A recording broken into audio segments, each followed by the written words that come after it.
What's up, everybody? Welcome back to another episode of The Nick Williams Show. My name is Nick Williams. I'm an independent producer and filmmaker north of Boston. And joining me today is a fellow Bostonian, Mr. Nick Rocca from Nick Rocca Media on Instagram. Thank you. Thanks for being here, man. Glad to be here. I'm excited. Yeah, I'm excited too. So I hit you up because I saw it on your Instagram. You take great photos and post great videos and everything else. And it seems like you're interested in documentary filmmaking, you know? Yeah, definitely. But I want to hear more about your stuff. You got here because I liked what you're putting online. Thank you. Yeah. And that's why I hit you up. I'm very happy to have you here. You're a local guy. I'm very New England based. But tell me who you are and what's your backstory, a little backstory. Yeah, so I'm from the Boston area. I grew up in Stowe, Massachusetts, which is like 45 minutes outside of Boston. And I've been making films since probably I was 10 or 11 years old, but it's definitely evolved since then. Mm-hmm. When I started out, I would just kind of I would shoot scenes of things. I never really made a completed project until I was probably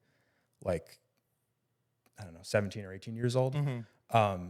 And my first completed film project that I made was a documentary. And I kind of fell in love with documentaries because they were so accessible. Like they could be pulled off with just one person. Sure. They were very easy for one person to do. And you just kind of find a story that appeals to you, and you just go out and you shoot some footage, you shoot an interview with the person, get to know them, and cut it up. And it was a way to tell a story, which I thought was amazing. Sure. And so I made my first documentary. It was a 5-minute short doc about my grandmother, who my entire mom's family is from Italy. Mm-hmm. So they came over from Italy in 1973. So I did a little documentary about that.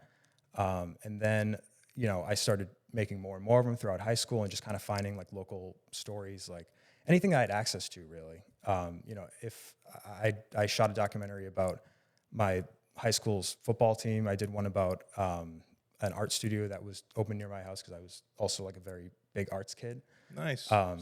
I did a documentary about that. It just kind of became this thing that I just fell in love with, and I just loved the idea of like being a vehicle for people to tell their own stories. That's awesome. I continued that into college. I went to Emerson College in Boston. Mm-hmm. Continued to do some documentaries there. And Emerson was definitely different because there was more of a filmmaking community. It's a very communications-based school. Sure. So the filmmaking community was amazing. Like people would just shoot films, both documentary and narrative, on weekends. So I could just join the sets and network with people that way. It was a really great experience. So that's kind of my story. And then that's cool. I graduated in 2023, and now I'm a social media video producer. That's awesome.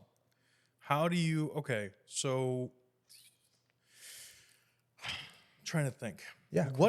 Now that you've been out of school for a year, this will be interesting. Yeah, hit me. Now that you've been out of school for a year, what are some of the biggest differences that you've seen between like what you thought your life would be like after school versus what it is after school?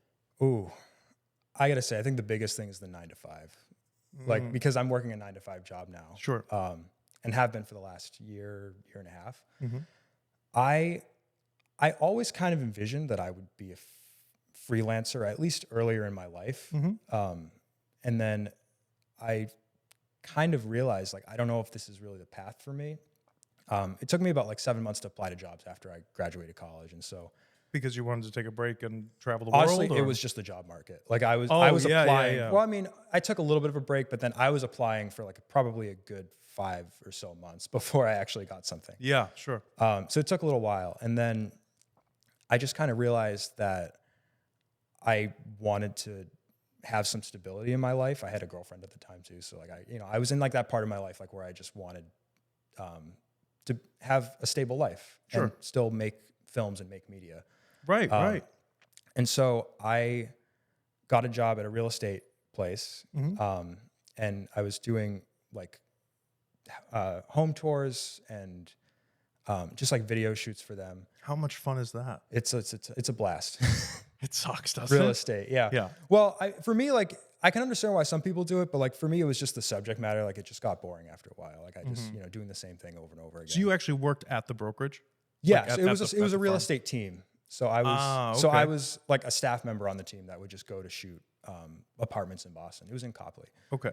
And So yeah, not the same as not the same as if you were freelancing on your own, hitting up realtors. yeah, and no, I trying to wasn't. do video. I was on staff, so I Right, like right. worked exclusively for this one team. Okay, but, interesting. That's cool. Yeah, but I just I think that was like kind of when I started to realize like what 9 to 5, like working a full-time job was actually like. Yeah, it's incredible. know? I'm like, the more I toured Emerson in 10th grade Yeah, with my dad and my grandfather, and not that this is nothing against you at no, all. of course, go ahead. It's a beautiful school.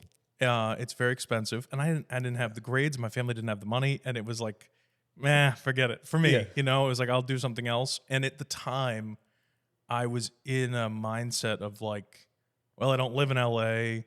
I don't have any of these tools at my disposal to like be a filmmaker. So why even pursue it? Which I think is a dumb way to think, by the way. But I was 16. I was an idiot. We all are at 16, in my opinion.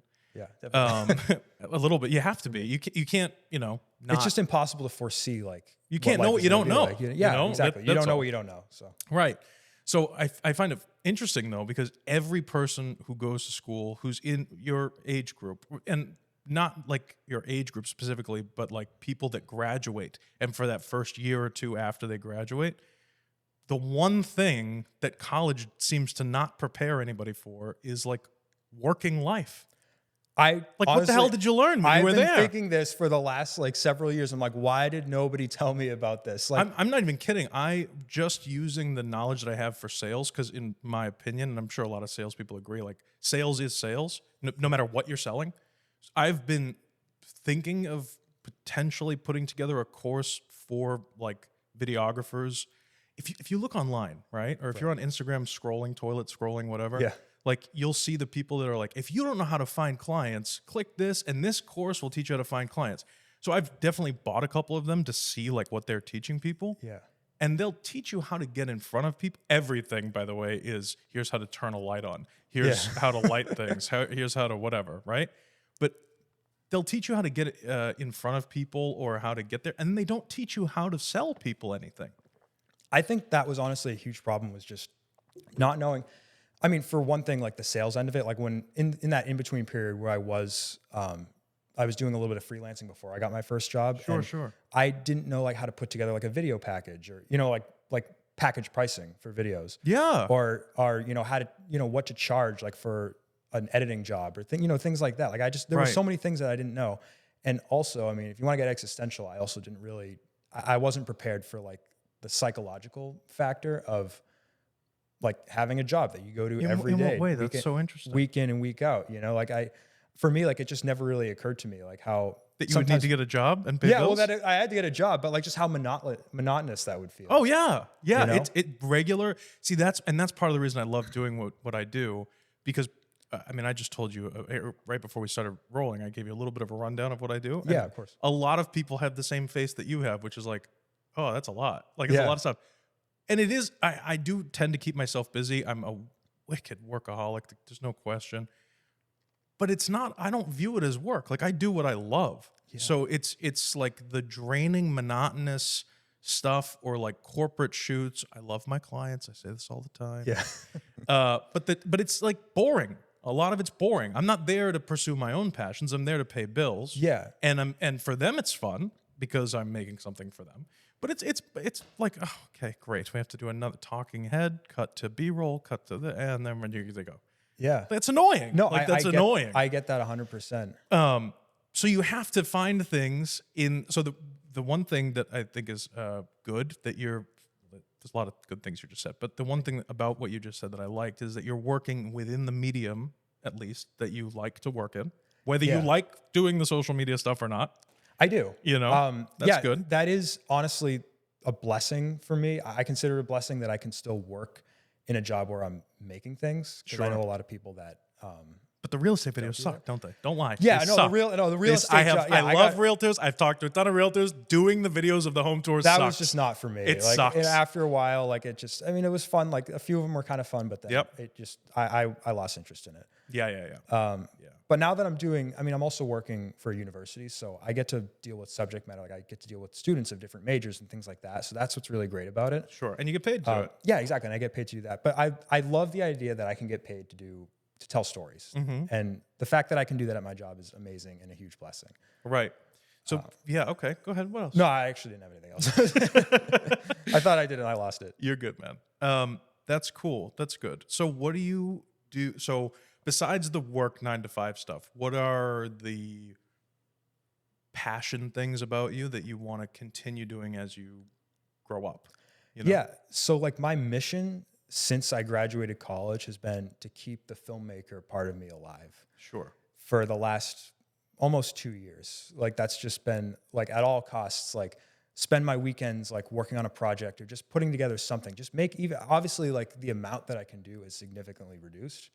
But Sure. I have like really tried to just make things just for me, like to just, make a short video or a documentary or like a little video recap, like the Celtics won last year. So I went and I shot like a bunch of footage from the parade and I just cut That's that together into like a little voiceover video, like just like things like that to just keep the skills fresh. Yeah, and the creative juices kind Exactly, of flowing. keep the creative juices going. Yeah. And the other thing that I've gotten into, you mentioned my photography. That's only been like the last year or so. Really? I don't know why. I was never a huge photographer when I was younger. I don't know why it didn't stick with me. It just didn't. But over the last year, I've really come to appreciate it as like a way that I can make art in a very like quick kind of like low budget way. Like where I'm just walking around Boston, like I have my camera on me, like, oh, this would be a really cool photo. Like see if I can get like the angle, right.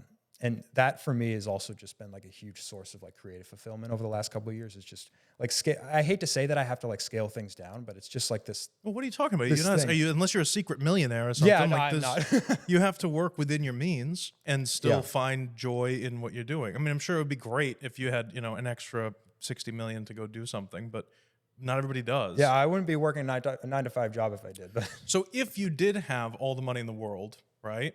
And you see, like for me, it's not about the money. Like I don't do all this stuff for money. I do the corporate work for money. But the passion is filmmaking, telling stories, whether they're documentary or they're narrative work or based on true or whatever, right? Fantasy. I can't live without that. I've always been the storyteller or the person that makes people laugh or whatever it is. story first, yeah. Right, always. And so if you had all the money in the world and you could, buy an island and just go live on the island and relax. Oh yeah, sounds nice. Yeah, and then just enjoy the rest of your life. What would you still do to fulfill those passions? Because I highly doubt that you would, even if you had all the money in the world, that you would just put down a camera and never touch it again. Oh no Right. way. It's not even a question for me. Like I need to keep doing this. That's in awesome. some way. For me, I'd probably just drop everything and go make a documentary film. Really? Like about what? If you could make if you had the budget and you could make it, and the crew and the team and whatever else, what's a story that you'd like to tell that you haven't told yet? Something that's always kind of interested me is the way like the world values the arts. And I actually did a little bit of a documentary on this when I was in high school. Interesting. So I would love, like, this is honestly like a dream project of mine. Like, I'm listening. And I don't know if it's ever going to present itself, but I would love to do a documentary on like arts education and just like the way that the arts are taught in schools and how like some things in our formative years, like during high school, tend to be valued more than the arts, if that makes sense. I feel like there's that's a broad spectrum because the arts is everything from music to like creative writing to filmmaking to painting. Yeah, I mean, for sculpting. me, it would probably be fine arts. I mean, I consider filmmaking and that kind of, I consider that all kind of like the fine visual arts sphere. Sure. But you mean So, like, painting? Yeah, like Picasso and yeah, Van Gogh. like I could say like painting or even like filmmaking. Honestly, if I could keep it broad, I would. But like if I had to choose something, I'd probably say like painting and like the fine arts because that's what I used to Very do when I was younger, and I don't do it so much anymore. And Why not? honestly, just a lack of time. Yeah. I hate to say that I've fallen off of it. I mean, I try to like do some creative things, but yeah, I used to paint when I was younger, and I used to have this really awesome. Well, she's still around, but I mean, I had this awesome art teacher that really Encouraged you. yeah, really just encouraged me to like just do what I was passionate about and just like she's the one that I made the documentary about. Oh, that's cool. In high school, and Really cool. Actually. yeah, I would just love to like tell a story like that, like about like some teacher that just like really like inspires students. You know, again, that's like if it were to present itself to me. Sure. But The thing I like about documentaries too is every filmmaker could make a documentary and about the same subject. Like you could get 10 documentary filmmakers, have them all make a film about the same subject and still get 10 different films out of it because Yeah, it's definitely. their voice, like it's the way that they're telling the story. and it's like the way they interpret like what's happening in front of them. Like, the way 100%. you know, there's actually this great documentary. I watched it a couple years ago. It happened during COVID. It's called Homeroom by Peter Nix. I don't know if you ever saw it. Tell me Basically, it's an entirely verite documentary. So it's all like there's no interviews. It's just like all footage of students, and it covers like an entire year in this Oakland high school during the year. It was like the 2019 to 2020 school year. So they're just before COVID. so it covers like like them applying to college and like it wasn't intended to cover COVID, but then COVID became a part of it, and it ends with like them graduating like on Zoom and things like that. And it was that documentary just got to me, especially because like there was a kind of a focus on like the arts and like a lot of it showed at the end like just like these portraits that they had done, and I don't know, that was just a documentary that like really spoke to me, and it spoke to me like without using any true words. Like there were no interviews, like it was just this footage, and the way that it was edited and the way it was like sequenced together told a really amazing story. That's really cool. Yeah, no, I like that stuff. Yeah. I saw on your YouTube channel, I saw a couple of different things just to kind of poke around before you came poke in. around. There's a great the film you made about your grandmother to get into Emerson. That was my application film. Yeah. Right. Super interesting stuff. It made me want to write a script about your grandmother. Just so, like, you know what I mean? Like that, just watching that. How long is it, like 5-10 minutes? It's nothing crazy. It was like 5 minutes. Yeah, it was really short. Very short thing, but such a cool story in such a short amount of time. And I think that there's a lot of there should be more emphasis on what it's like, the process of moving.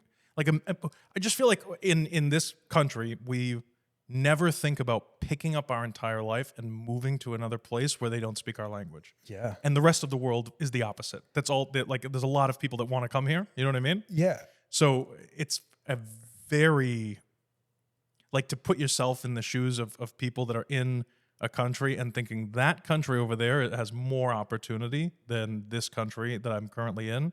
Doesn't matter that they don't speak the language. Let's go work and see what we can do. That's crazy. It's like a crazy thought. It's to mind-boggling. And every year that goes by, I like appreciate that story, like her story even more. Like I just think about now, like imagine like at my age right now, like I just like dropped everything and moved to another country and just worked in a place where I wasn't valued, I wasn't appreciated, but I worked so that I could get my family, a better life. And well, you don't know the language either. This is like, I don't speak the language. Like it's not like moving to Europe. Like you could move to France and they're going to speak English, and you'll pick up a couple of words here and there. But generally speaking, like if you move to Paris, there's so much American tourism and stuff. Like they speak English there. Yeah, you know what I mean. My grandmother. It's like moving to Tibet. Okay. Yeah, exactly. It's insane. I mean, like God rest her soul. She spoke Italian until the day she passed away. That's like awesome. She learned a couple words, but like it was, and that obviously posed like a language barrier for my family. Like, my mom would have to come over to she'd receive bills and my mom would have to read them to her because she wouldn't know. And she did that. My mom did that from like 5 years old up until when she passed away last year. That's incredible. And yeah, your grandmother, not your mother. Yeah, of course. Yeah, no, but it's it's things that like you just don't, we don't even think of. And so now like at my age, like just seeing like all these responsibilities, like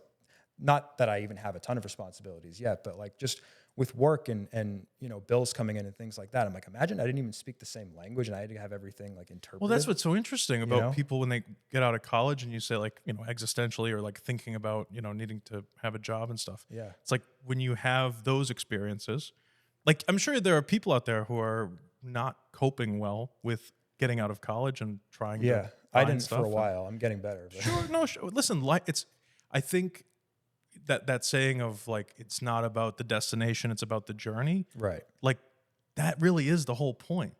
like you can do anything you want to do. You can be whatever you want to be. Yeah. You have to work at it though.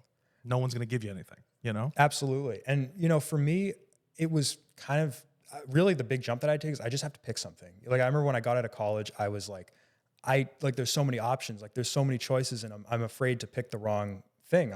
I'm afraid, like, if I go into a marketing job, that I'm going to be in marketing for the rest of my life, and obviously that was kind of a linear, like a overly linear way of thinking. Well, the first part of your life, everything up until that point had been linear. It's been decided for you. Exactly. Like, everything is in terms of like years and semesters. Like, you come to school in September, you go out in June, you have the summer, and it repeats. And, like, it's very like laid out. And then when you get out of college, like, you can literally do anything you want. You can see. This is freelance, why, and I'm whatever. not. This is nothing negative against you or anybody else who goes to film school, but this is one of the reasons I'm such an advocate of like not going to film school or college in general. Is how can you take an 18-year-old or 17-year-old in some cases, or younger in some cases, and say you're about to spend a mortgage, and you need to determine what it is you want to do for the rest of your life. And I just feel like that is fundamentally ass backwards. Yeah, like it's completely wrong. Honestly, I agree. And there's definitely things that I think could have been done better to prepare us for that. Sure. I think, and this is not shitting on Emerson, by the way. This is no, of course this not. is I loved absolutely Emerson. Yeah. true about, Emerson's a beautiful school. Yeah. But this is the education system, like the format, the formula, if you will, for like, here's what you do with a child until they're an adult, and then you say, I've prepared you. Like, that's what, like, you came out of college, do you know, and I'm not shitting on you, this is true for every other person who's went to college. Do you know how to buy a house? I do not. I don't know. I mean, I know a little bit of the process because I work in real estate, but Sure. I don't call a realtor. I don't need know how to begin that process. Right. So. It's like those types of things are super important. And I was not a good student. I was never good at math. My math teacher, one of the funny stories that I'm friends with her on Facebook, she still brings this up every time, is that I got a very low score, the lowest score on a math test. And she wrote on the math test, just because I like you doesn't mean you're going to pass my class. And it Nice. like, yeah. And I was like, thank you, Miss Reyes. Appreciate you, Jen. Love you. Keeping it real. 100%. And it's like, she was right. But the 30-to-1 environment just didn't really do it for me. Yeah, definitely. Growing up, I was always a class clown, creative, very ADHD, wanting to talk to everybody. And so I had like this aversion to school in general, like the setting of school. I get that a little bit. I'm so blessed that I didn't go to college in that sense. No, I honestly, on the other side of it, I do know people that have gone to college and they have very, very good careers. And obviously, if you're trying to be a doctor or a lawyer or something, like, please go to school. But when it comes to like creative stuff, I feel like there's an emphasis on, and correct me if I'm wrong because I didn't go, but I feel like there's an emphasis on, your creating projects or learning how to use equipment and stuff like that. But what is it? What do you think it is about college that is worth it? Like, if you had to go back and do it again, would you? I'm glad. Oh yeah, I would. And the reason why is because it's purely the network of it. I mean, obviously, like, making the projects that I got to make in college was great, and having the access to the resources that I did was amazing. But again, that's a privilege, and that's, not essential. That's not why I would do it again. I mean, for me, it would be the friends that I made and the network that I had. I mean, obviously there were some great opportunities too. Like, I got to go to LA for a semester as well in my senior year. But I think, like, if I had to sum it up to one thing, it would be like the friendships, because I'm still really close with a lot of friends from college. You should be. That's great. And yeah, we're all like kind of navigating our lives after graduating together, and that's honestly like the biggest like source of community that I have right now. I'm not saying that like film school is essential. Definitely not. Right. I've never like really believed that. I was honestly even hesitant if I should go to school for something like film, but in the end, like, my parents were really supportive, and they wanted me to do what I was passionate about. And my dad even tells me, he's like, you're going to be most successful at what you're most passionate about. So you should, well, go it's true. Pursue it. Yeah. I mean, we had the means to pursue it. So, we were fortunate in that sense. That's awesome. And if you hated, what you were doing, you're just never going to be in the right mindset to do it. Yeah. I mean, that was, the other thing. Yeah, that's great. So long term, do you have goals? I know you're still figuring out life in general, and that's fine. There's no pressure to like know exactly what you want to do till you're 80. But what's your, I don't know, what are you moving toward? What are you focusing on? Have you set those goals up yet? Are you still in the process? You've been working at your job for a year. Yeah, You the like better your part job? of a year. I moved to a different job. So I moved to social media at a university Yep. this past August. So it's Yep. about 9 months now. So do you do the social media for the university itself? Like, are you the guy posting the stuff on? Yeah, I post mainly on TikTok. Okay. Sometimes on Instagram as well. But I make TikTok's huge right now. it is huge. It could be going away soon, but Could be. you know, Could be. But we adapt. I'm sure like, something else will come up. well, so. if you think of the way I look at it too, from a business perspective, is everybody copies everybody all the time. Like Right. there's obviously, I'm sure you know, when it comes to documentaries, like the thing that stood out to you about the documentary that you love so much Yeah, is that it didn't have interviews and it was the compilation of footage that told the story. exactly. But when people think of documentaries, they think of B-roll, cut to an interview, B-roll, cut to an interview. Yeah, that's exactly. right? And honestly, that was what I thought documentaries were for the longest time. Sure, so sure. it was so cool to learn that like there's different Other ways to do it. Yeah. Right? Anyway, continue. Sorry. No, you're good. So my point though is that it's the same when it comes to like Meta or Facebook or Instagram. They're just businesses. It's just a business. Yeah. And TikTok is the same. It's just a business. So for me, I understand there are a lot of people out there whose business relies on TikTok and stuff like that. But the second TikTok came out and gained popularity, what did Facebook and Instagram do? Reels and short form video. YouTube came out with LinkedIn YouTube even Shorts. came out with Reels. Yeah, LinkedIn, you can X, you can post stuff. Like everything has evolved to be in this like endless scroll kind of format that TikTok invented. So I think, yes, I think that there's a lot of stuff that has to happen with TikTok for it to be better than it is. But I don't think we should get rid of it. But if for whatever reason we got rid of TikTok, like the world will adapt. Like it'll be okay. Yeah, I believe so. Well, there are a lot of people out there who are like, if TikTok goes away, the world's gonna end. And it's like it's not that deep. It's really not. It's a social media app. I think you know? some other thing will come take its place. Exactly, you know? exactly. So I like that you're posting on TikTok and stuff. I forget where I was going with that. Yeah, well, Go I ahead. actually didn't have a personal TikTok beforehand. I mean, I still Really? used it, but I didn't. Yeah, I did not. Used to scroll. My relationship with social media has changed so much since I've worked in it, and I don't know if it's just because like now that I'm working in it, like You probably understand it better. I understand it, but I also like there's more of a need to like unplug on the weekends. Like when I'm not at work, like I leave my phone in the other room a lot of the time, and I just like don't touch it for a while. I will say, for me personally, that's the most difficult part of growing myself on a more public level. Like I am way more the type of person who would, scroll for my own pleasure. Yeah, of course. But then when it comes to posting my own stuff, like I'm like, oh, I don't post right now. I have to like go through and post it. Yeah, like it's a pain. It's an tedious, absolute pain. And especially if you work, like I work 120 hours a week. And it's easily. Some weeks it's even more because I'll go home and work on my laptop at home and stuff. I love it though. I mean, you got to be passionate about it, right? Right. Well, because those before kind it of was like I would be at a different industry altogether, and then I would go home and this was my passion. Yeah. Now this is just my whole life. And I enjoy it, and I do take breaks, and I do try and go on vacation if I can or whatever when I can. Yeah, of course. But it is it's a joy.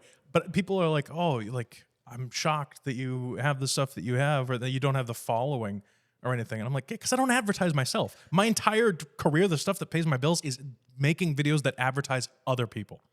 So it's like now I got to do all of that work for myself as well. That is actually another thing that I've been dealing with, because I remember when I started in social, it wasn't even because I was working in social media, but it was just like this thing that kind of happened to me after I graduated college. Is I felt small in the world. Like I felt insignificant. I was like, you are. I don't mean that you are, but we all are. I mean, yeah, we're like one of 8 billion people, Yeah, and that's like, a lot of people. Like you can't conceptualize all of the people. It's unfathomable. Yeah, right. And so I felt like this very small fish in this massive pond of media creators and filmmakers and content creators.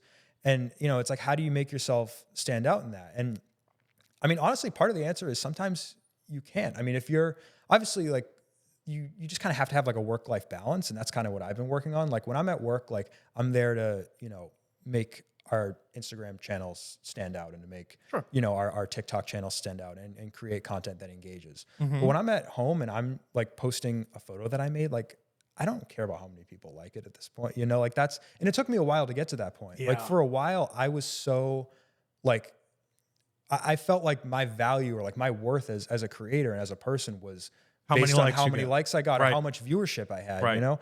And I've just learned over the last year that that's not a good way to think. And it's not the way. It's just, and all it's doing is taking away from your happiness. 100% agree with you. You know? So this is why you have to continue and you can't give up on what Yeah, you're of doing. course. And like it's my message to everybody out there from the filmmaking side of things. You have to pay your bills. There's no question. Okay. You don't want to be homeless. Maybe some of you want to be homeless, but whatever, you know? For me, my goal is it's twofold. One, if I meet creators like you and people who want to be making films and stuff, it builds community. I think there's a warped perception that of like competitiveness. Like, are you better than me, or am I better than you, or Yeah. do I have more? I wish I could do this, or all this other stuff. It's so backwards to me. This is art. We're supposed to get together. We're supposed to be supporting each other. Right. If you do something incredible and you win a ton of awards for a documentary you make, I want to be like, yo, get on my shoulders. Let's show the whole let's, world. like, parade around. Yeah. Why would it be? Oh, that kid Nick Rocca, he did so well, but he had whatever, and like, why be like that? Not accusing you. No, of course, but no. that's the mentality of the industry. I would say. right there with you. Honestly, I've never really understood, and luckily, I've never really felt that way towards other people. No, and I haven't either. But you know? got to admit, like, there's this weird looming pressure of like, if you don't move out to Hollywood, if you're not out there on the whatever, like, then you're nothing. Yeah. And like, that's not true. There are tons of painters out there in this area in New England who like Norman Rockwell, right? Who's my favorite artist of that time period. Awesome. Yeah, no, he's amazing, and it's the sarcasm in his stuff that I really like. But when he passed away, I believe it was his son who got, bequeathed his house. And they found paintings like in the walls that he had like hidden or that he had just put away. Van Gogh's another one who used to burn his own paintings in order to stay warm. Yeah. Like, these are not people who were trying to be famous. Like, that was not the end result or the end goal. These are people that couldn't sleep or couldn't do anything. If you took their paintbrush away, they'd be suicidal. You know what I mean? No, I like, that's art to me. Like, that's being an artist. It's like doing it for yourself. It's not about the medium. It's about doing it because that's the itch that if you don't do it, that's the itch you can't scratch. You know what I mean? Yeah. That's what's really cool. You mentioned also moving to Hollywood, and I remember. So I'll come back to this. So I mostly talk about moving to Hollywood because of one of my friends who moved to Hollywood. That I'm trying to get to move back here. You know who you are, and I know you watch the show every week. Go ahead. I was gonna say, yeah. So I did a semester in LA for my senior year of college. That's cool. And I got to intern at a production company, which was super cool. Yeah. It was a documentary production company, and what's that like? So it was an interesting experience. I wish I was a little more looped in on like the things that were happening at the company, but they ended up making a really great documentary that just came out on Netflix. Oh, cool. I don't know if I'm allowed to say it or not, but doesn't matter. Maybe I'll just won't, just for safety. Yeah, no, that's fine. But anyway, I want to hear. I care less about the documentary itself and more about your experience at the company. Yeah. So Does that make sense? Yeah. So my experience there was there were other interns there, so I could collaborate with them. But that's cool. Honestly, there is an issue in Hollywood. This isn't necessarily my internship, but more just among other internships out there. There's a lot of people that are getting taken advantage of, basically. Like we're going out there, for an internship experience, and a lot of us are working for free. I was working for free, and do you see a problem with that? I see a problem with that. Why? Well, see, I think it depends on. Don't worry, I'm not gonna totally rip you apart. Yeah, no, it's okay. But I do have questions though, because I want to know your thoughts on some things. But go ahead. Why do you see an issue with that? See, I think it's not necessarily that you're working for free, but it just depends on who you're doing it. Like if you're helping out a friend, like that's one thing. Mm-hmm. I think if you're like moving out to an industry and you're being paid with exposure to try and make it there, I think that there's a problem in that industry. Mm-hmm. And like, I'm not trying to say like, I'm not willing to like work for it or pay dues or anything like that. But I think like I think these people should get paid, you know? Okay. So that's interesting. Yeah, I get where you're coming from. I think that it's a fine line to walk only because Good. life is like so expensive right now, Yeah. right?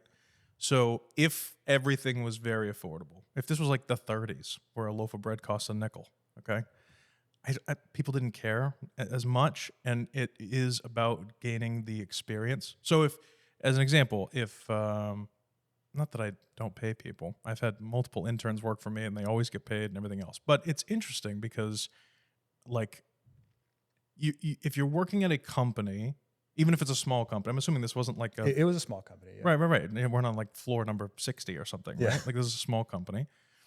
But the thing of it is like they're doing it, and you want to know how to do it.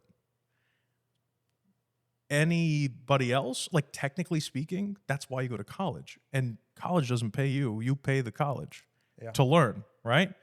The only difference is that this is real world experience.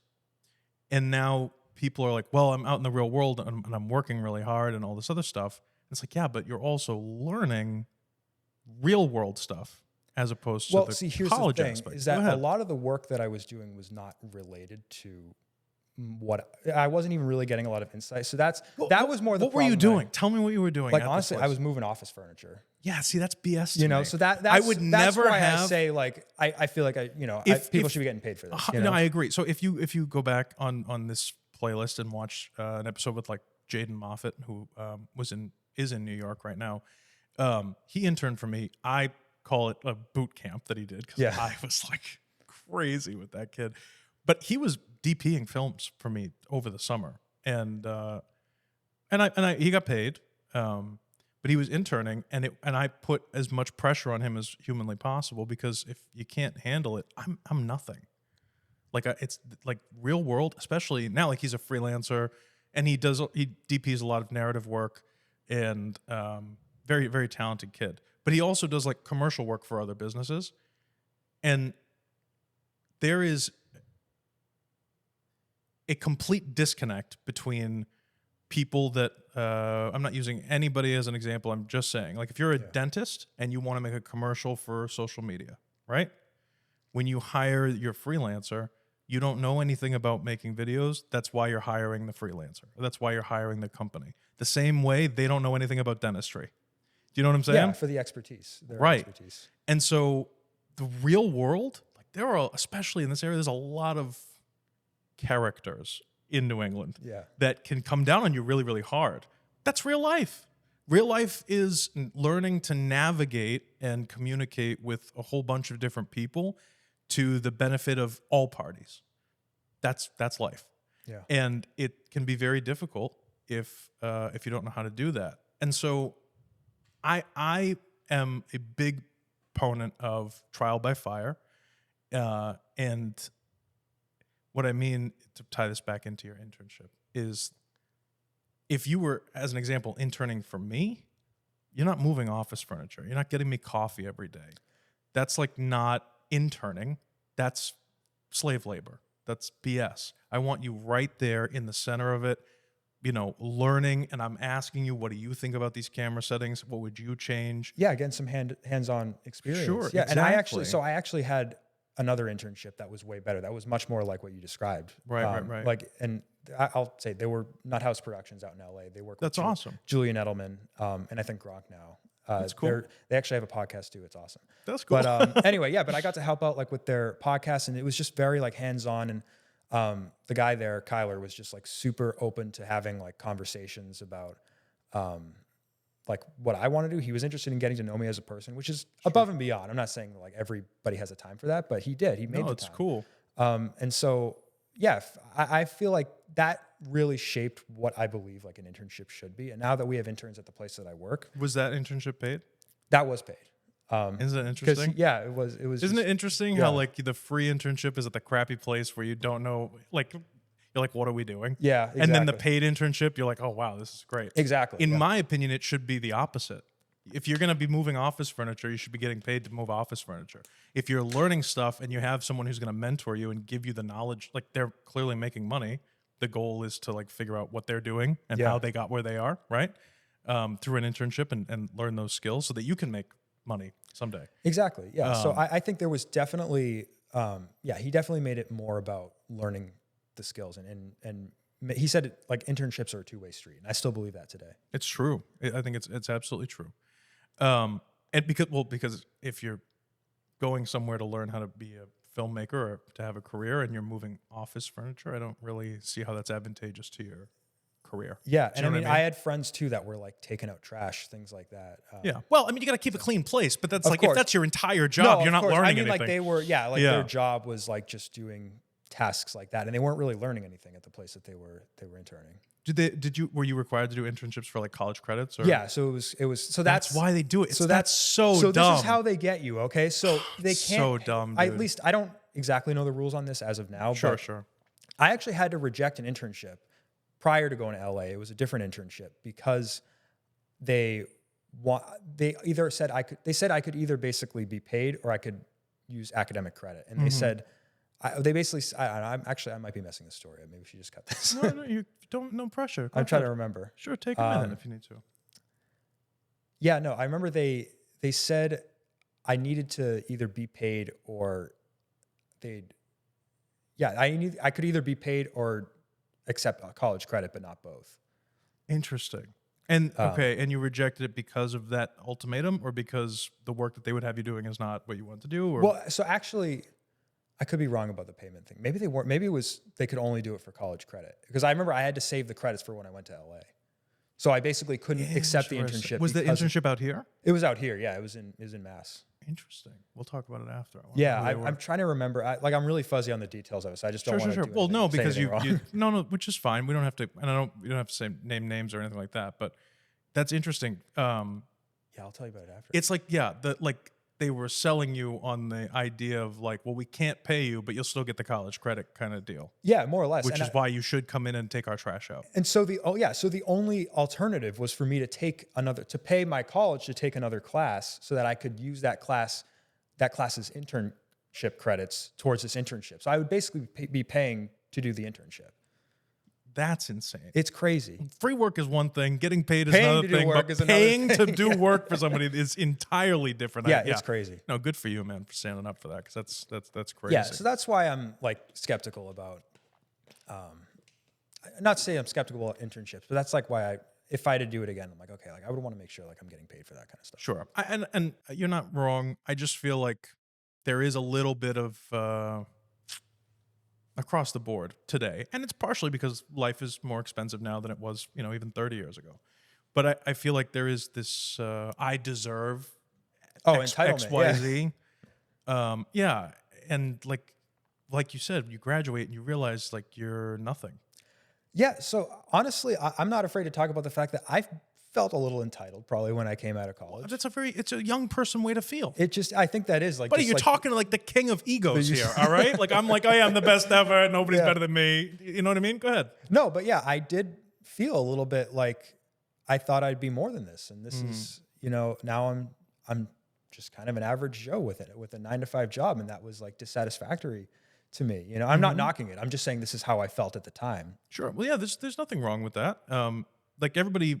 I don't know. The world needs people to go sit in a cubicle and type all day long. Like that's not a bad thing to be. Yeah. Or to work if you were like, I don't know, back in like the 40s and 50s, if those like seamstress houses where women would go like sit in rows and just make clothing and curtains and shit all day. My grandmother, she was a presser. Like she would press coats for people, like all day, all night, all day and night. Yeah. Yeah. Every day. Like that was her job. Yeah. That doesn't make her a bad person. You know what I mean?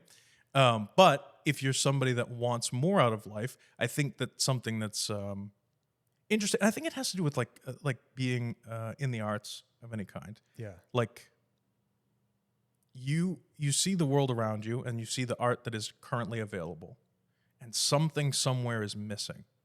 And you believe, not you, but the metaphorical you, of course, believe that you can fill that gap of what you see, of what you don't see.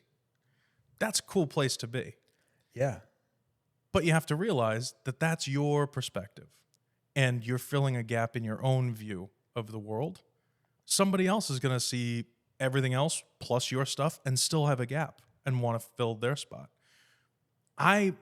Maybe I'm a weirdo for thinking this way. I think that there's room for everybody's stuff to fill the gaps. There's enough gaps. There's plenty of gaps. Yeah, I think that need to there's be room filled. for all, in this Right. world, especially nowadays. I mean, with like all the different, like it's weird that we live in the golden age of content, and I hate saying content because I don't want to like.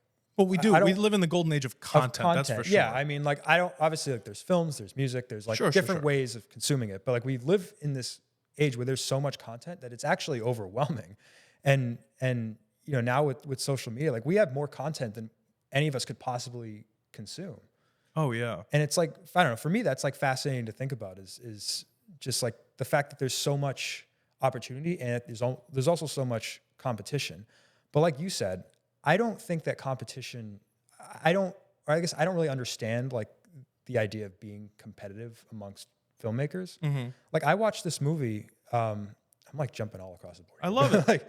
But I love it. Dude. I watched Keep this going. movie. I watched this movie the other night. By the way, almost 48. You see what I'm Oh, saying? you're kidding. Yeah. It flies. Bro. Oh, yeah. It feels like it's been like Go ahead. 20 minutes. Go Yeah. ahead. I love it. Keep going. You're doing great. Yeah, no, but I was watching this movie the other day. It was 50-50 with Joseph Gordon-Levitt and Seth Rogen. I don't know if you've ever The seen it. cancer movie. Yep. Yeah.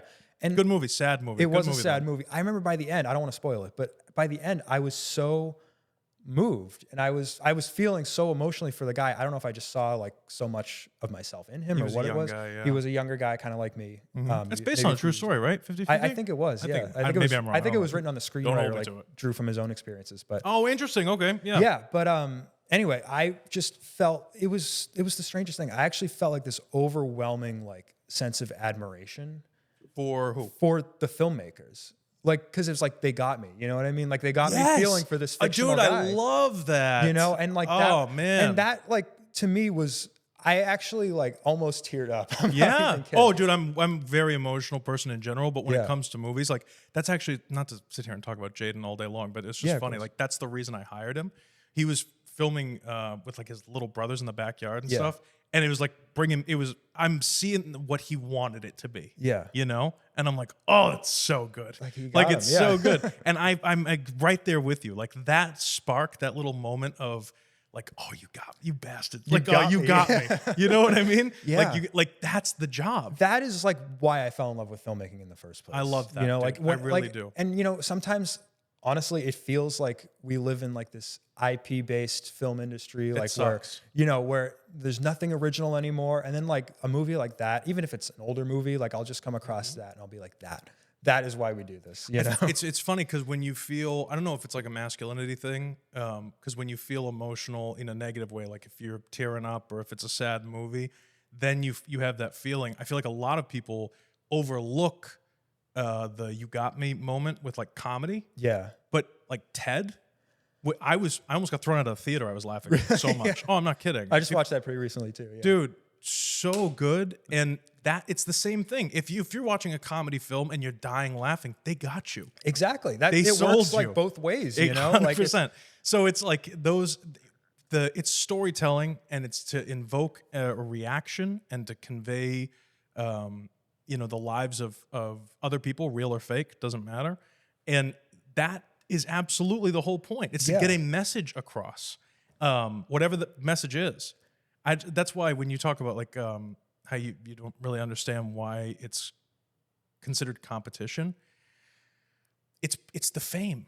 It's the idea of being famous or Yeah. the idea of everyone knowing who you are. It's such bullshit. Like that's not what we're here to do, you Yeah, know? exactly. Like that's not, and trust me, I can't believe it took me this long to like realize this, but that's not our purpose here as I love humans. that you talk like you're 90, but you're 24. Yeah, dude. Like I always this tell people long, I'm, like I'm you're a still young. 65-year-old and a 24-year-old I say body, the same but yeah. thing all the time. That's so funny. Not because I'm But like you're particularly- yeah. I feel like you put a lot of pressure on yourself. I feel we all do. I do too. Yeah. But you're still very young. You had a long way to go. Long, amazing career ahead of you, I'm sure. Hopefully. But yeah. No, I totally agree on the competition side of things. I mean, there's nothing wrong with wanting to be the best at something, you know? But at the same time, you can't like along the way shut people down. Yeah. because you may need those people to help you. Exactly. Like it's really this giant like community building thing, and we're all in the game together. You know, Yep. It's like it's a team sport. You It know, like, is. It's not like we're not fighting against each other. We're not trying to knock each other down.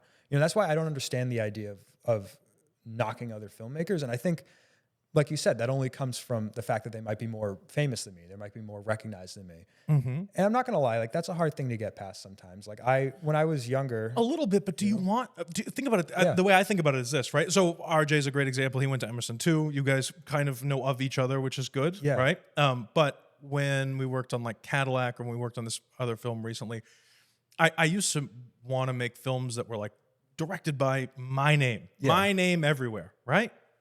There's something nice about being an editor and a producer and being behind the scenes a little bit, because I don't need paparazzi filming me in the shower and it's like you made when I'm on vacation or something. You made like your mark on the project, but Like, my mark is there. I was a part of it. I'm very blessed and happy to be a part of projects that are made by other people, and I don't really need the scrutiny of like. Plus, I'm a very opinionated person, so like if I say something that like someone somewhere doesn't agree with, I really don't care because I'm not famous. I do the podcast so that other filmmakers can watch, and who knows, maybe someone will call you and be like, "Hey, you make documentaries? Like, I want to, have you, whatever." That'd be dope. That would be great. Awesome. That'd I'd be love great. that. Hire him. He's a great kid. Yeah, come on out. Yeah.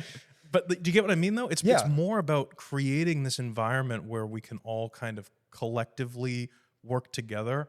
And like the purpose of this is to talk to as many people as possible. I've never met you before today. Yeah. Like I liked your stuff. I said, hey, do you want to come on and talk about your stuff and talk about your life and experience, get to know you? If you were a total ass on this show, I'm never going to hire you. You seem like a nice person. I would love to hire you for something at some point. And now you're in that Rolodex of like, you know what I mean? Of contacts. Yeah. I mean, that's really what it's all about. And like so much work happens, or like leads, even like job leads come through Instagram and come through just DMs and like commenting on each other's stuff and be like, hey, I really like your work. I have like full on Instagram relationships with other filmmakers. Like it's awesome. People that I haven't even talked to like in person, but I just DM them and be like, hey, love your thing you just put out, Like exactly. And like, that's just how everybody rolls. I feel like there's a huge lack of that in the community of actual supporting of other creators, which I'm a huge advocate for.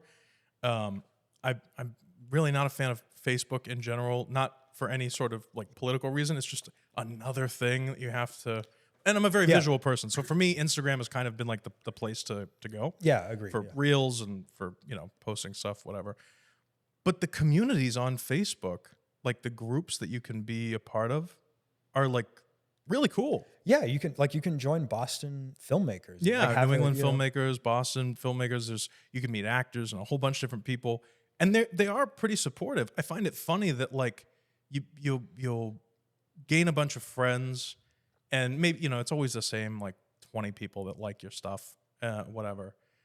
But once you gain sort of any sort of notoriety, then everybody is right there and being like, and it's like, well, where were you? When I had no following, the people that all of a sudden they start, coming in. Yeah, they start hitting you up. So it's like the people that you're really close with become that little filmmaking clique that you're all a part of.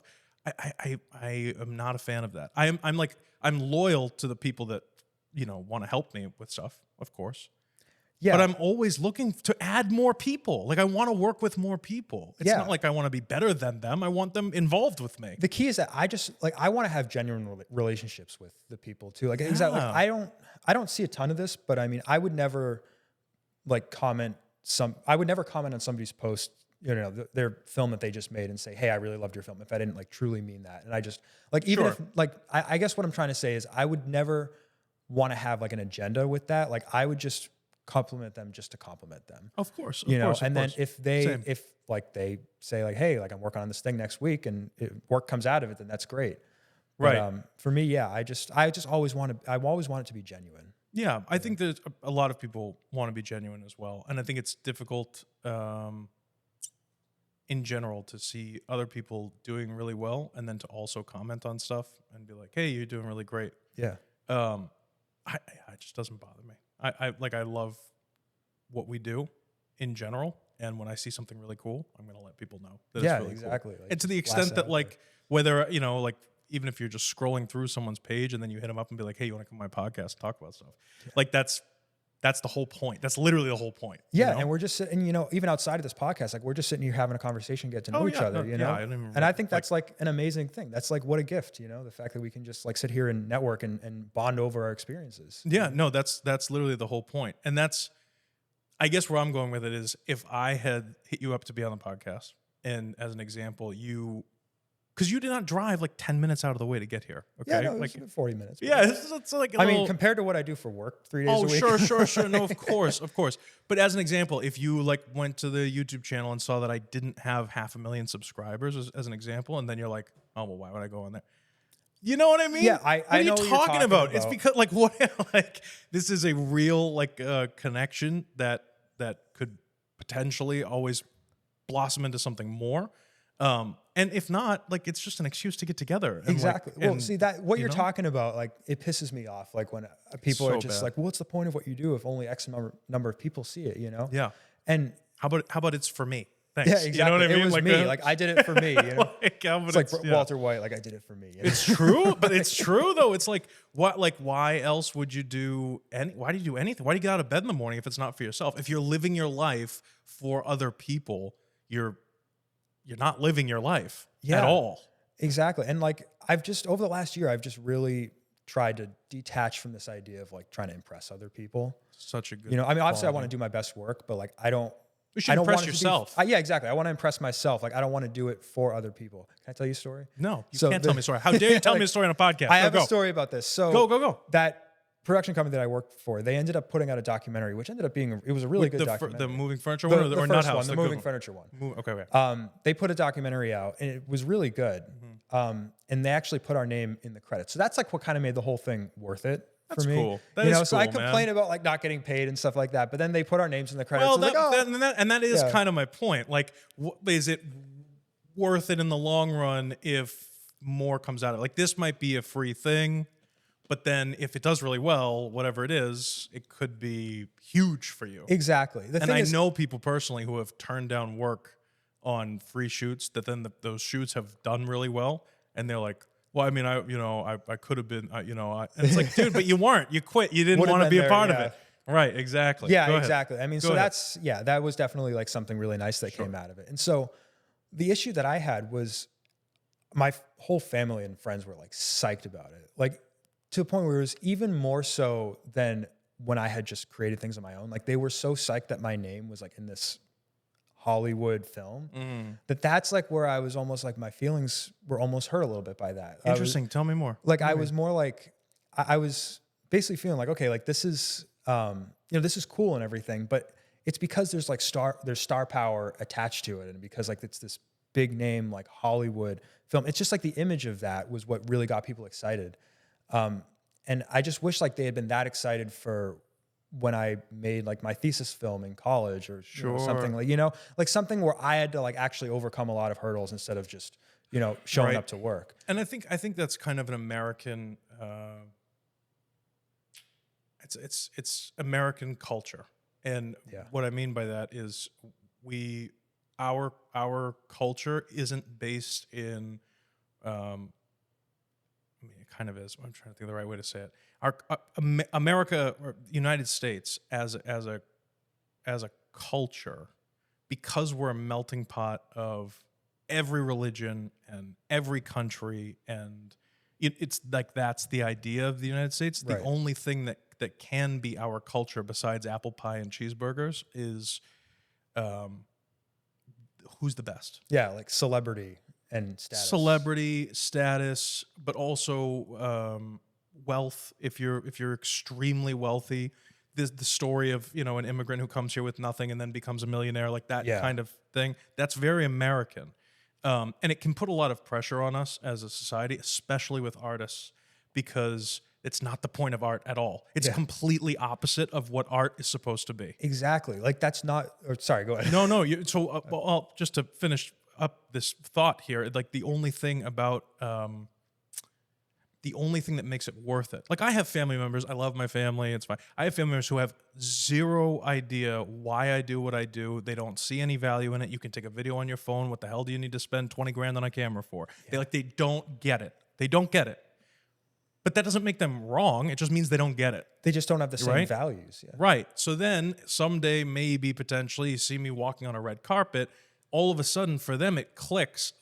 Clearly, he's doing something right. Yeah. Because these people like him.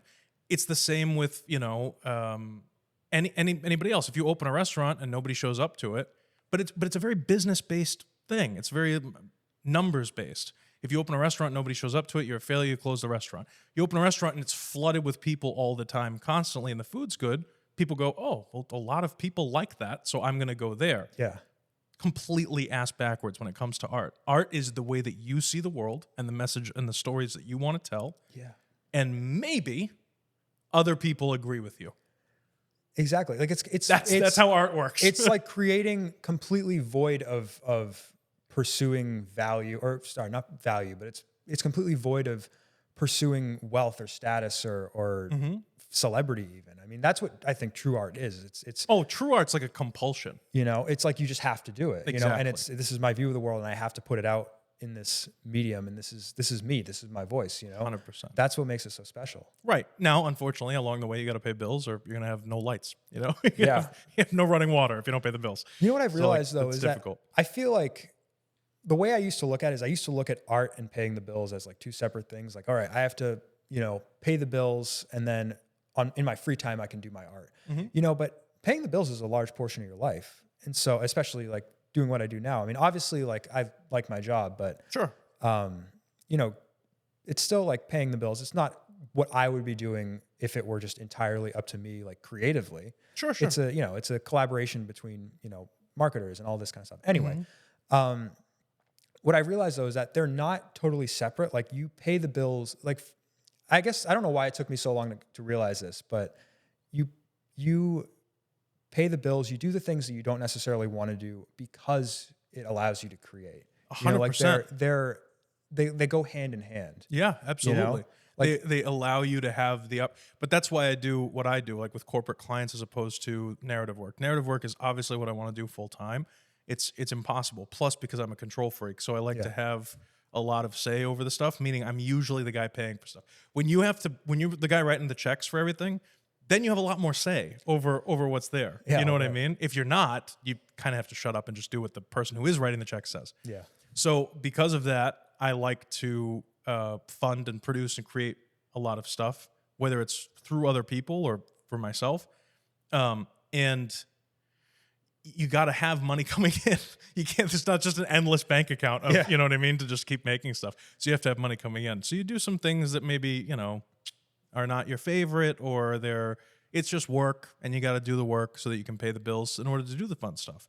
But if you don't pay the bills, you can't do the fun stuff. Yeah. So that's exactly what you're saying. I like I was just saying, like, it's a means of creating art. So in a way, it's almost like when you're on set and I don't know, something happens, like the lights go out or something. You have to find a solution to that. That becomes like part of the journey, and you can all like laugh about that and have fun about, and that becomes part of the experience. 100%. So for me, like I'm trying to kind of look at my life that way and realize that like what I'm doing for work is a part of the filmmaking journey too. It is. It totally is. And the experiences that you have in your work life will never be the same as the experiences you had in your college life. And you'll be able to kind of shape who you are as a person and as a creator and as an artist, like as you grow up. You know what I mean? The idea that like Tarantino's an example, right? He only wants to make 10 films.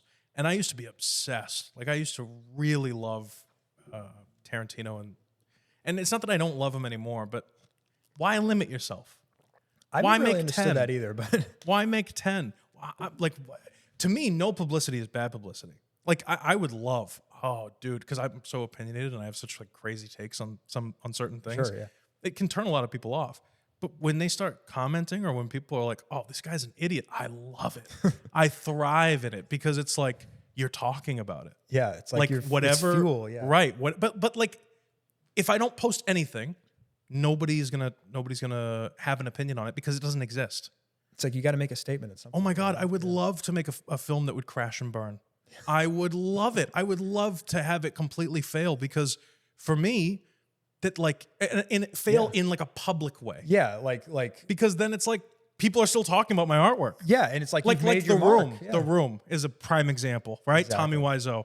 Like now he's actually turned a profit on it, which is great. And it's such a huge like cult classic type deal. Yeah, it took long enough, but we got there. But when it first came out, like, you know, this is a guy who's pouring his heart and soul into something, and everybody was laughing at it. Yeah. And he took offense. I wouldn't take it. I'd be like, great, yes, it is a comedy now. Yes, it is a comedy. It's whatever like, you interpret it to be. Yeah. Right, like whatever. It's like, and it doesn't really matter to me. It doesn't matter how you interpret my artwork.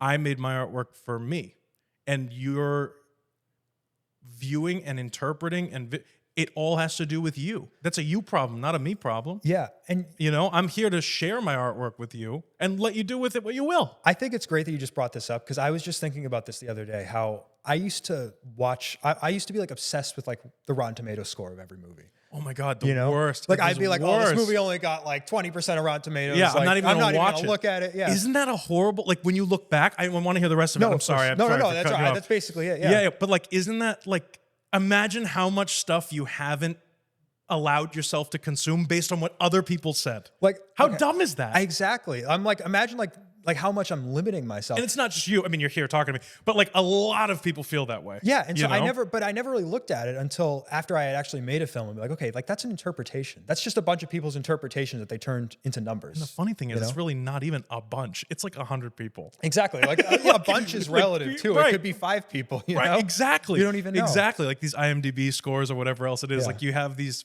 like people. Who are these people? Like you just get the score. Yeah. And it's like critics. Well, who the hell are the critics? Exactly. You know what I mean? What do they know? Like it's crazy. But it's like you see that percentage, you're like, oh, this is a bad movie. You know, Right, at least that's what I right. thought originally. Sure. I think there's obviously over the last like decade, I would say, and I can only talk about America because I'm American. So like there's been some divisiveness and everything. I'm not getting political, don't worry. Okay. But there's like, you know, there's been some divisiveness and everything else. And it's translated or it's permeated the filmmaking scene because I feel like another huge aspect of American culture is like films. I mean, in your day-to-day life, I'm sure you have a favorite film that you quote or like you know people who use, right, or you know people that use movie lines or, you know, things like that. That's a huge aspect of our culture. And so all of a sudden you'll start to see Hollywood think that everything's going one way and they push a narrative one way or the opposite way or whatever else. Yeah. And it's like, stop stifling yourself from consuming stuff. You should always try your hardest in every situation to formulate your opinion based on both sides of an argument. And don't jump to conclusions. It's very human nature to like snap to a decision and keep moving forward. And like you take a step back. If you ever, you said you like paintings and you used to paint. When you go to a museum and it's quiet and you walk up to a painting, you don't even know who the artist is. You walk up to a painting that draws you in and you sit there and you look at it and you go, look at that. Like, look at the work that went into this. This is really cool. You know what I mean? Yeah. Someone and you make took like the time a to make silent this. interpretation. It's not like everybody's like yelling all their analysis of it or their thoughts on it like all at once, you know? And the crazy part to me is like with the Rotten Tomato score thing, I totally agree with you. Yeah. If you were to read, you know, like someone else's interpretation of the painting, right? Right. You go into it with preconceived notions about what it is. Exactly. Who the artist was. People go like back before, well, he was an alcoholic and he beat his wife and he did all that. Yeah. And you're like, oh, okay. And then you may not even want to go see the artwork. It's like, whoa, start with the artwork. Start with the artwork. It's like, and then learn about the person. Yeah, and then learn you about can it make a afterward. call, And maybe you say, yeah, that guy wasn't a really good guy. That was kind of a bad guy. Great painting. Yeah. I mean, But separating the art from the artist. Not a yeah. good, you know? Like, you know what I'm saying? So, and it's the same with film. And it's the same, like this, there's a lot of like Hollywood celebrity drama. People stop seeing movies with certain actors in it because the actor has a weird personal life or does something. And you're like, what are you talking about? Like, what? Like, I'm watching the movie. It's like, it's not a movie about that actor. It's they're an actor in the movie playing a character. Exactly, you know? Like, exactly. so that, and the movie is honestly somebody else's. I mean, obviously they have a say in it, but it's like, it's this collective vision. It's not just that person's vision. It really is. You're so right. Like the idea, you know, I'm becoming less and less over the years, like as my career continues. I'm becoming such like less of a fan of like I love Martin Scorsese, but when it says like a Martin Scorsese film, okay, Yeah. okay, except that like 200 people, worked on creating this film plus. No, I'm right there with you on that. And there's nothing wrong with the fact of like, there's nothing wrong with giving him the accolade. Like, I'm cool with that. And he did come up with it, and he probably had something to do with paying for it or whatever it is. Yeah, like, I get he's got to that. get his name up there. Yeah. Yeah, and it helps you got, like you helps said, you sell got to the pay movie, these yeah. people. It helps sell the movie because he has a good reputation. But like, so many people had their hands on something. What about like the actors? And I mean all of the actors, not just Leo DiCaprio. You know what I mean? Yeah. Like, everybody's involved. The editors, honestly, everybody. I really wonder, like, because I don't know personally, like, what that feels like to be like even like a big name actor in X's movie. You know what I mean? Yeah, I don't know. And be like, okay, like they're the one that has like their name on it. It's like their thing, you know? Yeah. But and I think a lot of it too, like just speaking of money in general and stuff, like people do. Part of the reason you want the fame is the ease of being able to say, well, I want to make this movie, and people just being like, make it, as opposed to I gotta save up and struggle through and all this other stuff like that. You know what I mean? Like when Christopher Nolan, if he calls up an actor, they don't even need to read the script. They just go, yeah, sure, I'll be there. Yeah, exactly. That's nice. That's nice. If he didn't have the track record, they wouldn't do that. So there is that part of it too. I don't know. I feel like we're off subject a little bit. No, I think this is great. We're having a good conversation. Yeah, man. No, I could talk to you all day. So one thing I wanted to talk about also was I've kind of changed my point of view from where I was when I got out of college. And remember how I was like looking at the world like a blank slate, basically. Mm-hmm. And I didn't know which path to choose. I mean, now I work in marketing, so I had to eventually pick something, and I chose to work in social media and marketing and video production in that world. Mm-hmm. Yeah. So I mean, I was thinking about this the other day. Like, I originally, like when I got out of college, like I was afraid that I was going to choose the wrong thing, and I thought that I was going to, I was going to choose the wrong career path or the wrong life path. Mm-hmm. And I look at it now, like having worked in marketing and creating social media videos, and I look at that now, and I'm like, honestly, I think I would have missed out. Like I never thought about it like this, but I would have missed out if I hadn't chose what I chose. Mm-hmm. And what do you mean? Explain that a little bit more. I was originally afraid that I was gonna miss out on fulfillment. I was gonna choose the wrong path, and I was gonna choose something unfulfilling, and that I wasn't gonna be happy, and I was gonna miss out on missing some crucial lessons, basically, like life lessons. Like I always wondered like what it would have been like if I had like just gone freelance and just worked as a freelance filmmaker for the last 2 years, as opposed to choosing a career in marketing and communications. Mm-hmm. But now I look at that and I'm like, what would I have missed out on if I hadn't chosen the path that I did now? Like I think I've taken some really invaluable lessons, I think also we only know, as I don't want to get all philosophical, all right, but relax. But at the same time, and I look over there because I know like that certain people like in my friend group that watch this, and then they're gonna be like, "Here we go." Yeah. but honestly, like, I think as people, we cannot conceptualize the future. You can't fathom it. You have no idea. And I feel like the older we get, the more we realize how little we know about the future. Very true. God forbid, but everything could blow up tomorrow. You just don't know. And like you said, you're a drop in the pond. Like you are nothing in comparison. You're a little ant crawling around, whatever, 8 billion other ants. So you really don't know. And that's a very scary place to be, the unknown. And so we do things like invite people to our birthday party in 3 weeks because we know we don't know anything, but we know that in 3 weeks we're gonna have a birthday party. We plan that out. You know what I mean? You know what you're gonna do tomorrow or on Monday or wherever else, right? You have no idea. You have no idea. And if you had asked me when I was your age what I would be doing in 20 years, I'd say, well, I would be running a car dealership and like just what? Totally different. Yeah. Totally different. Yeah. Totally different. And if you had said to me that I would own a studio and have a successful production company with corporate clients and a new studio, building that and making movies and flying out to LA to make, I would have probably laughed and said, "Excuse me, I need to go over there, Yeah. get out of my face. You're a crazy person."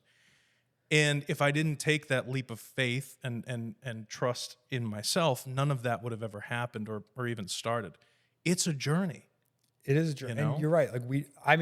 I've really tried to live my life this way ever since college, really. Is that you don't know what's going to happen tomorrow, and none of us truly have any idea what we're doing here. Again, we're getting a little philosophical here. It's okay. It's okay, You know? dude. This is how you learn. I think that like Buddhists and people that are focused on being like Zen and coming to inner peace and all that other stuff. I'm not a Buddhist. Yeah. I don't know a lot about it, but I'm not either. you know what I'm personally, saying. Like you get that idea of like it is living in the now, right now. And I think it's a positive and a negative. The positive is you want to absorb as much as you can right now. You don't want to miss out on anything, and so you want to have experiences and do things you take risks, stuff like that. Yeah. It's positive. The negative side of it is if you only live in the now, that's how you do things like miss payments on your credit card, which sucks. Yeah. But it also, if you're, it's very difficult to realize that we don't know. Like it's a learning process. So you're talking right now as a 24-year-old. I'm not knocking you for being young, but I didn't switch careers till I was 26. And when I was 24, I would have told you're crazy if you said I'd be making films. So like you have to realize as soon as you can, as early as you can, that you know nothing, that you're worth nothing. No, that's absolutely true. Like, but everybody else is in the same boat. You know? And that's very humbling, and it's also very freeing because it allows you to say, yeah, I want to make that movie. I'm going to go make that fucking movie. Yeah, Nobody's going to stop me. And it doesn't matter what other people tell you. You can't, like, Exactly. what do they know? You know, Exactly. They don't know what's going on either. Exactly. You know? When you're very young, you like that childlike brain of I'm talking about being like a 5-year-old. Right. And you go out on the playground with your friends and you say you want to play a game and you don't know what that means. And 5 minutes later, one of you is the mom, one of you is the dad, one of you is the dog. The dog one was always weird. That person always is a little weird when you grow up. They're like, oh yeah, I'll be the dog. You're like, They're always excited to be the dog They're too. like so quick to it. Yeah. That's how you know. You're like, oh, you fucking weirdo. Okay. But you know what I mean? Like there's that and then you're just like in another world. You're in another world, you're playing a game, you're doing all this stuff. And somewhere down the line, people tell you that's not real, you can't do that, you have to do this, all this other crap, right? Yeah. Artists allow themselves, the best artists, allow themselves to go back to that childlike playground of the mind and just open up and say, I don't care if you don't like what I'm doing, go do your own thing. This is what I'm doing. This is for me. Picasso actually had a line like that. It was the trouble isn't how to become an artist, it's how to remain an artist after you grow up. I think that's 100% true. And I realize like every single day, like how right he was, you know, that the real challenge is being able to go back to that like childlike, that play-like state and just make things that are just on your mind or in your heart, you know? Mm-hmm. Yeah. I used to say that I'm a big kid and I really am like, this is why, like, I don't get starstruck with people. I like to hold people accountable for their actions and for the things that they say and do, but I'm not afraid of like you could have had 5 million followers. I still would have been like, hey, do you want to come on the podcast? Like, I don't care. I honestly think like that's the way to be. Like just, especially with social media, we put so much value on those things. God, and it's like it could all be gone tomorrow. You know, Power like grid goes down. There's nothing left. Like followers, likes, shares, all that stuff. Those are important to business goals, but they're not important to human goals, to the experience of being a human, in my opinion. Right. You know? And when you're 90, right? Assuming you make it to 90, hopefully we make it to 90 or whatever. I don't even know if I want to make it to 90. Yeah. But when you're 90, like how many of those followers and likes and shares are going to be at your bedside? Exactly. You know? Like none of it all goes away. You don't get to take any of it with you. Right. And so for me, at least, one of the biggest things that I would like to do, both with this show and just with my businesses and everything in general, is building up this area, like starting as locally as possible. Because nobody knows who I am except people in this area. Yeah. So if this becomes an avenue for Boston filmmakers or even just New England filmmakers all the way up to Maine, you know, or East Coast filmmakers, whatever, that's great because it's real. We're all really talking to each other. We're all really connecting. Yeah. And That's so much more important to me than like being on a red carpet somewhere and not knowing who's watching my stuff and talking about my stuff. You know what I mean? yeah, like having that community. And, you know, Yeah. especially out here, like because it's not, it's obviously it's getting bigger as far as the It is film industry growing. goes, but it's not massive. And so I still feel like there is a sense of community, you know, and there's this sense of realness amongst everybody, and that everybody is, you know, just, you know, looking to support each other. Yeah. No, it's really cool. Well, that's why I had you here. Yeah. Thank you so much for coming on. It's been a pleasure.